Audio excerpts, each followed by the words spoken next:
السلام علیکم۔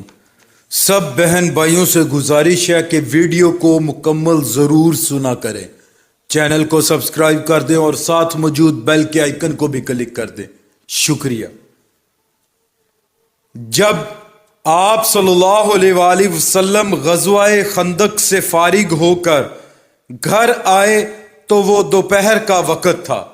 حضور صلی اللہ علیہ وآلہ وسلم نے ظہر کی نماز ادا کی اور سیدہ عائشہ صدیقہ رضی اللہ تعالی عنہا کے حجرے میں داخل ہو گئے۔ آپ صلی اللہ علیہ وآلہ وسلم ابھی غسل فرما رہے تھے کہ اچانک حضرت جبرائیل علیہ السلام سیاہ رنگ کا ریشمی امامہ باندھے وہاں آ گئے۔ حضرت جبرائیل علیہ السلام ایک خچر پر سوار تھے۔ انہوں نے آتے ہی آپ صلی اللہ علیہ وآلہ وسلم سے کہا، اے اللہ کے رسول، کیا آپ نے ہتھیار اتار دیے ہیں؟ آپ نے فرمایا، ہاں اتار دیے ہیں۔ یہ سن کر حضرت جبرائیل علیہ السلام نے کہا، لیکن اللہ تعالیٰ کے فرشتوں نے ابھی ہتھیار نہیں اتارے۔ اس کے بعد حضرت جبرائیل علیہ السلام نے کہا، اللہ تعالیٰ نے آپ کو حکم دیا ہے کہ آپ اسی وقت بنو قریظہ کے مقابلے کے لیے کوچ کریں۔ میں بھی وہاں جا رہا ہوں، میں بھی وہیں جا رہا ہوں۔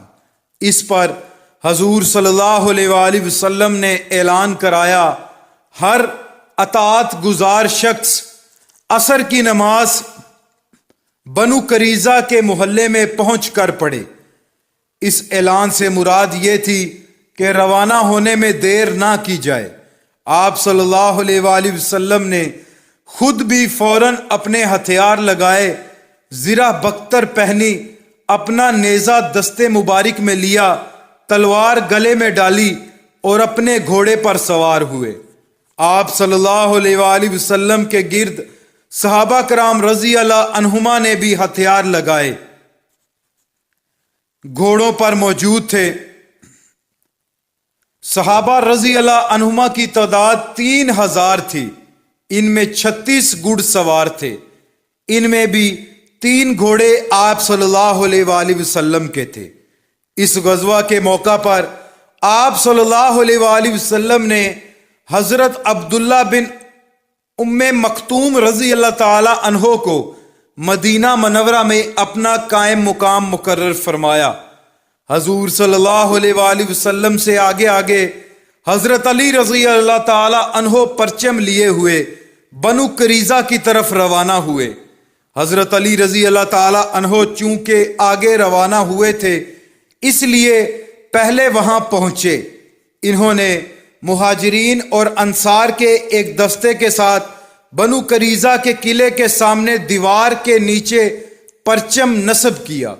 ایسے میں یہودیوں نے حضور صلی اللہ علیہ وآلہ وسلم کو برا بلا کہنا شروع کیا۔ اس پر حضرت علی اور دوسرے صحابہ رضی اللہ عنہما کو غصہ آ گیا۔ نبی کریم صلی اللہ علیہ وآلہ وسلم وہاں پہنچے تو حضرت علی رضی اللہ تعالی عنہ نے ان یہودیوں کی بد زبانی کے بارے میں بتایا۔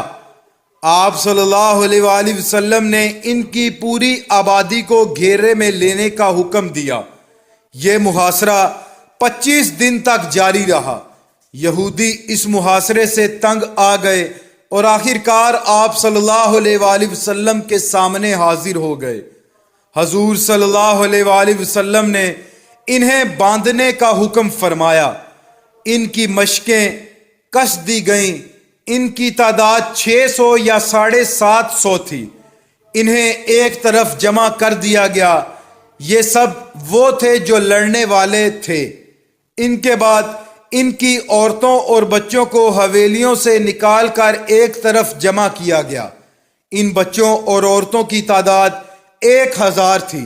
ان پر عبداللہ بن سلام رضی اللہ تعالی عنہ کو نگران بنایا گیا۔ اب یہ لوگ بار بار آپ کے پاس آ کر معافی مانگنے لگے۔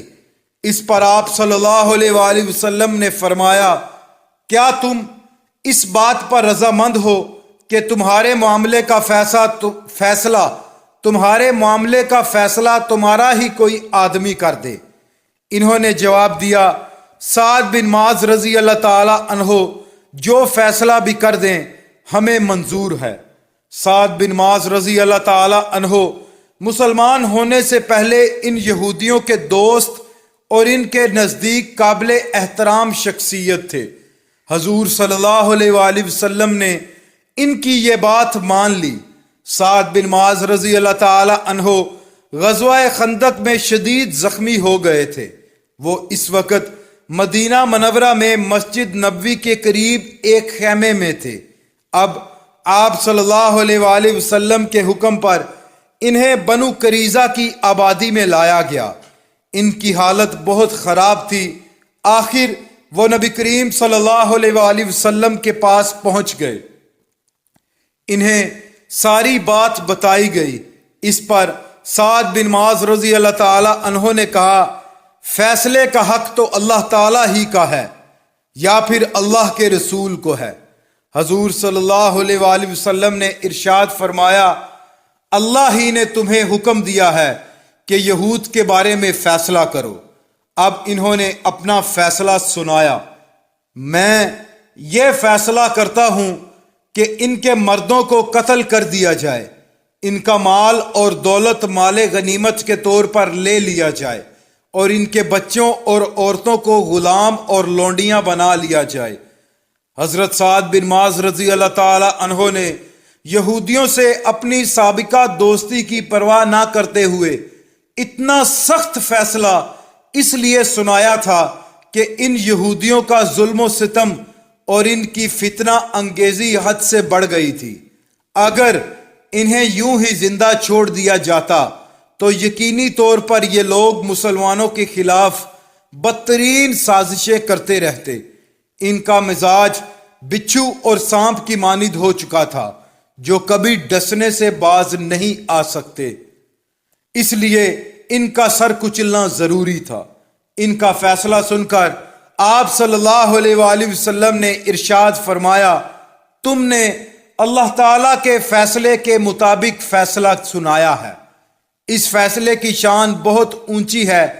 آج صبح سحر کے وقت فرشتے نے آ کر مجھے اس فیصلے کی اطلاع دے دی تھی۔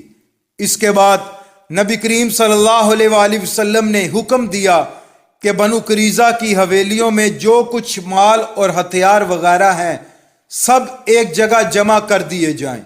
چنانچہ سب کچھ نکال کر ایک جگہ ڈھیر کر دیا گیا۔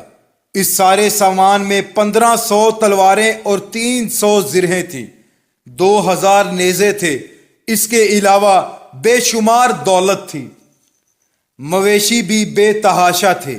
سب چیزوں کے 5 حصے کیے گئے، ان میں سے 4 حصے سب مجاہدین میں تقسیم کیے گئے۔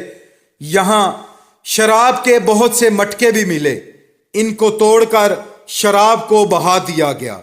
اس کے بعد یہودیوں کو قید کر دیا گیا۔ قتل ہونے والوں میں ان کا سردار ہی بن اخطب بھی تھا۔ بچوں اور عورتوں کو غلام اور لونڈی بنا لیا گیا۔ اس واقعے کے بعد حضرت سعد بن معاذ رضی اللہ تعالی عنہ غزوہ خندق میں لگنے والے زخموں کے باعث شہید ہو گئے۔ ان کے جنازے میں فرشتوں نے بھی شرکت کی۔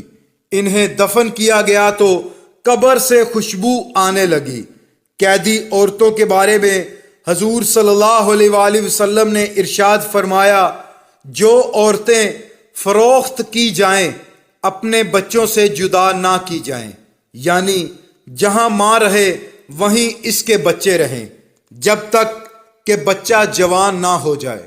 اگر کوئی شخص اپنی لونڈی کو فروخت کرنا چاہے تو اسے اس کے بچے سے جدا نہ کرے۔ اس کے بعد آپ صلی اللہ علیہ وآلہ وسلم نے قبیلہ بنی حذیل سے ان کی ناپاک حرکت کا انتقام لینے کا ارادہ فرمایا۔ اللہ پاک پڑھنا اور سننا قبول فرمائے، اللہ پاک کمی کوتاہی معاف فرمائے۔